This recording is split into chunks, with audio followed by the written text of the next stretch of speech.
Cuando hablábamos de crónica policial, de periodismo policial, hoy más temprano aquí en el Observador TV, justamente uno de los conceptos que manejábamos con nuestros invitados, con Aureliano Fole y con Robert Parrado, era el comprender, el entender, que no sea el caso policial por el morbo mismo, sino la importancia de entender y de comprender los hechos. Y bueno, esto que estábamos viendo de este programa Cámara del Crimen, lo que estaba haciendo Ricardo Canaletti era de alguna manera explicarnos y tratar de ponerle un poco de sentido común a veces a informaciones complicadas, confusas, muy difusas, que muchas veces entreveran más a los espectadores que otra cosa. Estamos en comunicación justamente con el colega argentino Jaime Clara, lo saluda, buenas tardes, es un privilegio conversar con usted, ¿cómo le va? Hola, buenas tardes, muy bien, espero que estés bien, Jaime. Sí, muy bien, gracias, y bueno, por suerte lo estamos escuchando muy bien. Y bueno, ¿cómo se para usted, Ricardo, ante los hechos policiales? Veíamos recién parte del programa acá, del caso María Belsunce, que estaba explicando lo de la ducha, pero ahora también sí. lo estamos viendo en el fárrago de noticias que genera el caso del fiscal, nosotros tratamos mucho hoy el tema de Lola, donde también hay grandes confusiones. ¿Cuál es el papel que juega usted como periodista a la hora de difundir información policial? Bueno, mirá, lo que yo busco es tratar de explicar de la manera más sencilla posible las historias. A veces las historias están completas, otras veces no, como en el caso de Lola, como en el caso nuestro del fiscal Nisman. Trato de explicar, de tratar de esclarecer en la medida de lo posible para que se entienda. Obviamente que en esa tarea uno toma partido a través de datos objetivos.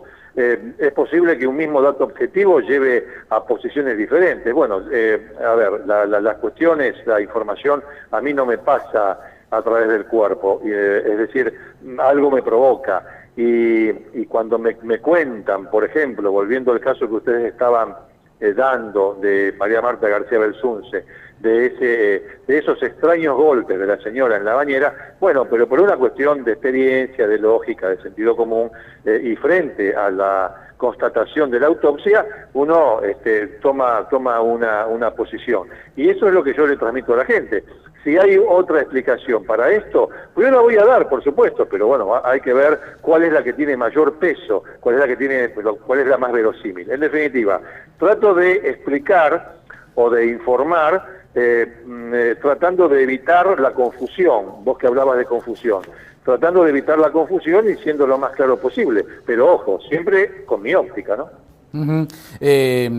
¿El periodista investiga? ¿Debe investigar? ¿Debe ser justamente alguien que hurgue la información, busque, no digo que busque el asesino, pero de alguna manera haga una investigación paralela a las autoridades? No, yo no creo que a ver, me parece que no en esos términos. Es decir, cuando uno dice investigación, el periodista de investigación, en verdad todos lo somos. ¿Por qué? Porque la investigación es obtener datos, obtener información.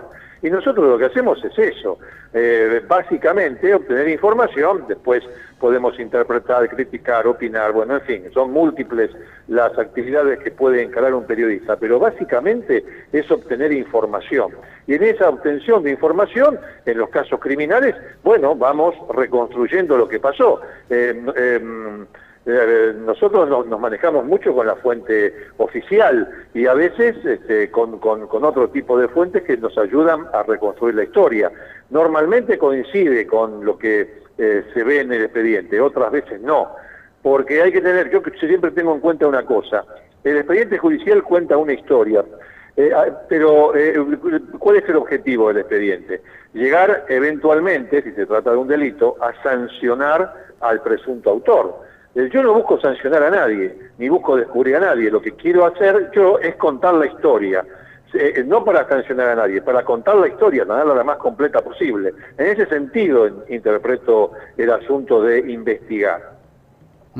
Sí, recién los colegas con los cuales estuvimos conversando también mencionaban las diferencias entre el periodismo argentino policial y el uruguayo, que además quedó muy claro con el caso Lola, porque vinieron muchos de ustedes vinieron con sus móviles para aquí, y entonces estábamos trabajando prácticamente juntos sobre un mismo caso, lo que significaba, Fole decía, son muy incisivos los argentinos, tratan de ir hasta el fondo, y a veces nosotros aquí nos quedamos quizás con una excesiva cautela o confiando mucho en esas fuentes oficiales, ¿no? Que a veces tratan de ponerle un poco de freno a lo que son las novedades. Es a veces muy complicado saber qué dar, cuándo dar, porque, bueno, el caso Lola es clarísimo de cuánta confusión ha habido y de cuánto se ha malinterpretado lo que han dicho las propias fuentes, ¿no? Sí, es cierto. Nosotros ahí nos metemos en un terreno en cuanto a la relación con las fuentes, que no es nuestro, es privativo de los periodistas uruguayos, porque son ellos los que cultivan la relación con las fuentes, no somos nosotros. De todas maneras, hay información, es decir, más allá de estar detrás de la primicia, una vez conocida la información, uno la puede manejar de diferente manera. Es decir, una fuente policial da una información. Bueno, es fácilmente deducible si está incompleta, si está completa, si se guarda algo, qué derivaciones puede tener. Nosotros insistimos mucho en eso, porque no tenemos acercamiento de primera mano. Pero bueno, la experiencia en este tipo de cosas yo creo que es similar. Por ejemplo, cuando creo que fue el diario El País, si mal no recuerdo, publicó que el Conejo había confesado en la seccional, sí. Uno se imagina, pero por experiencia pura, cómo fue esa cuestión, teniendo en cuenta viejas mañas que nosotros conocemos muy bien, porque la policía es igual en todas partes del mundo, que tiene la policía, y que nosotros, por nuestra historia aquí en Argentina, ya conocemos, porque nuestra policía ha cometido innumerables irregularidades y ha dejado impune un sinnúmero de casos resonantes, a tal punto que perdió la potestad de la investigación. Entonces, nuestra historia es similar, con la diferencia de que, bueno, de aquí a ahora el procedimiento uruguayo es diferente, pero lo que ocurre dentro de ese procedimiento nosotros lo conocemos perfectamente, sabemos cómo se manejan los policías, qué hacen los policías, cómo informan los policías, y en eso es donde tal vez ustedes advierten una mayor insistencia por parte nuestra, y también cierta cuestión de no creer a pie juntilla lo que nos dice la fuente, porque nosotros acá en Argentina tampoco le creemos a pie juntilla lo que dicen nuestras fuentes policiales, sabemos cómo se maneja. Yo creo que la diferencia está planteada ahí, ¿no?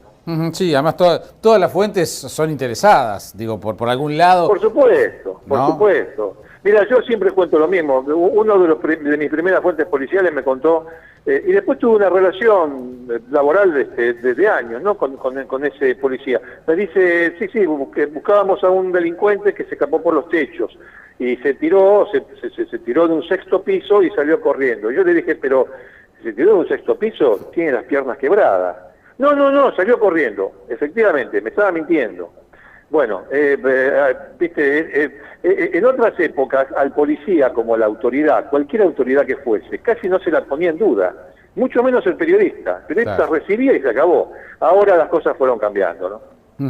Recién estábamos dando la actualización de noticias aquí, Ricardo, y bueno, se encontraron 2 manchas de sangre en la mochila y en el pareo de Lola Chomlalés, y bueno, se pasaron por 10 interrogatorios ayer de toda la gente y algunos otros indagados más. Se les consiguió la prueba de ADN y se va a cotejar porque uno de ellos una de esas muestras de sangre no pertenece a Lola, esa es la última información. Muy interesante, no tenía esa información, o sea que de las manchas de sangre encontradas, una no pertenece a Lola. Exactamente, ayer se interrogó a 10 personas, entre ellos la madrina, el esposo, el hijo y otros más, alguna gente nueva que había estado, se les tomó prueba de ADN, se va a esperar el resultado. Desde el asesinato de Lola hasta esto, ¿cuál es la valoración que tú haces del caso, cómo se ha llevado y cómo se ha informado? El caso de Lola, de Lola me parece que fue un poco tumultuoso al principio, ¿no? Y además a mí me desconcertaba, como a tantos otros, y yo supongo que también uruguayos, pues no hay una diferencia ni de nacionalidad ni de territorialidad en esto. Digo, el espectáculo de la entrada y salida de sospechosos del juzgado no llamó mucho la atención, porque daba a entender como una especie de caos en la investigación, donde cada sector hacía sus propias averiguaciones y después aportaba. Me daba la impresión de que carecía de una cabeza la investigación, de una cabeza central, que puede ser una persona, puede ser un comité, puede ser lo que fuese, o puede ser nada, puede ser simplemente la autoridad judicial reunida con las autoridades policiales. Eso es la impresión que me dio al principio. Y la información fue, en consecuencia, tan confusa como los hechos. Exacto. No se podía hacer de otra manera, pero tanto de aquella parte como de esta parte. Insisto, hubo personas, de eso te diría que hasta me molestó un poco, que querían plantear una diferencia territorial o de nacionalidades. Y no es así, de ninguna manera. Sobre todo, nosotros los argentinos no podemos plantear ninguna diferencia de nada con los tremendos errores judiciales y policiales que tienen muchos casos que ocurrieron aquí. Lo que veía, en definitiva, volviendo al tema de Lola, fue eso, confusión en los hechos que se trasladó a la información. Y ahora parece que se va tranquilizando el asunto y va tomando un camino más de más sentido común, ¿no? Sí, inclusive el abogado de la familia John Lalés, Jorge Barrera, dijo que se está bastante cerca, o sea que vamos a ver qué es lo que sucede. Y bueno, Ricardo, tener la posibilidad de conversar contigo en estos momentos, a 2 días, 3 días de lo sucedido con el fiscal, es realmente, conversar del hecho que más ha conmocionado al Río de la Plata, porque obviamente la expectativa que se generó con toda la denuncia o con lo que se preveía que podía decir el fiscal Nisman en el Parlamento el lunes, era mucha, sobre todo cuando señalaba a la presidenta argentina, al canciller Timmermans, entre otros, y bueno, y desenlace fatal. Yo anoche te veía en TN y realmente la confusión, los dimes y diretes que tiene este caso es terrible. ¿Qué es lo que se sabe hasta ahora? La confusión continúa porque hay muy poca información certera y hay mucha información que falta. Decís bien que es un tema, yo diría que es un tema regional, a pesar de que nos toca con un fiscal argentino, porque ese mismo fiscal fue el que habló de en el año 2013, de operaciones del gobierno iraní en toda América Latina. Así que obviamente que yo lo tomo como un tema regional, más allá de la especificidad de la explosión de la AMIA y de lo que ahora ha ocurrido con este fiscal. Lo que está pasando ahora en Argentina es que hay demasiadas dudas a 2 días, cuando deberíamos tener, no digo el caso resuelto de ninguna manera porque es un caso complicado, pero sí por lo menos algunas certezas. Lo que se creía que era algo seguro ahora ha dejado de serlo. Y además lo que advertimos es una clara injerencia del Poder Ejecutivo en una investigación criminal, que es lo peor que puede pasar en este caso de Nisman y en cualquier otro caso. Y esa injerencia está dada por la presencia en el lugar de los hechos de funcionarios del Ministerio de Seguridad argentino, cuando ahí no tenían nada que hacer. Justamente funcionarios de un gobierno que van a la casa de un fiscal que está muerto, fiscal que horas antes había acusado prácticamente de traición a la patria a ese mismo gobierno. En verdad es toda una cuestión bastante complicada, muy grave, y bueno, estamos ahora digamos que el vendaval no pasó, sino que estamos en el medio de una tormenta de operaciones políticas, información equivocada, información verdadera. Es decir, es un caso muy complejo para todo el mundo, para el investigador, para el informador y obviamente para el gobierno, para la Argentina y para la región, ¿no? Ricardo, ¿quién se beneficia con la muerte del fiscal? ¿Se beneficia un país? ¿Se beneficia el gobierno? ¿Se beneficia quienes están involucrados en la causa? Yo creo que perdemos todos y a lo mejor si hay algún beneficio debe ser para algún sector minoritario, mafioso y siempre escondido, que algunos utilizan de vez en cuando. Yo creo que nos perjudicamos todos. A veces hay una cuestión de mira corta en esto, ¿no? En ver un beneficio aquí y ahora, cuando en verdad lo que se está haciendo es tirar la bomba atómica. Yo sí, supongo que alguno podrá ver algún beneficio en esto, pero yo creo que deben ser grupos minúsculos, cerrados y mafiosos. Te lo pregunto de otra manera. ¿Alguien esperaba que este fiscal no hablara? Bueno, a ver, lo que se esperaba era atacarlo cuando hablara. Claro. Lo que se esperaba era atacarlo cuando... Yo no me animaría a decir más. Obviamente está bien. Si no hubiese hablado nunca, o si no hubiese hablado más, y al gobierno lo hubiese beneficiado, no habla más. Pero el gobierno estaba preparado para denigrarlo personalmente cuando se presentara en el Parlamento, a tal punto que hasta una diputada oficialista llegó a decir públicamente a las hijas del fiscal que no lo iban a tratar tan mal a su padre. O sea, la misma diputada que llegó a decir que iban a ir con los tapones de punta. Bueno, en fin,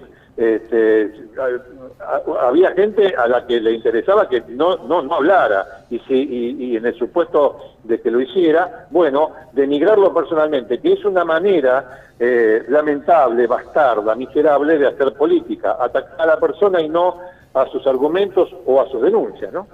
Ricardo, en el medio de este vendaval en el que tú aludías que estás, que está la sociedad argentina, que están los medios, para nosotros el que hayas dedicado estos minutos para El Observador TV ha sido un privilegio, lo valoramos muchísimo y estamos a la orden de este lado del río, ¿eh?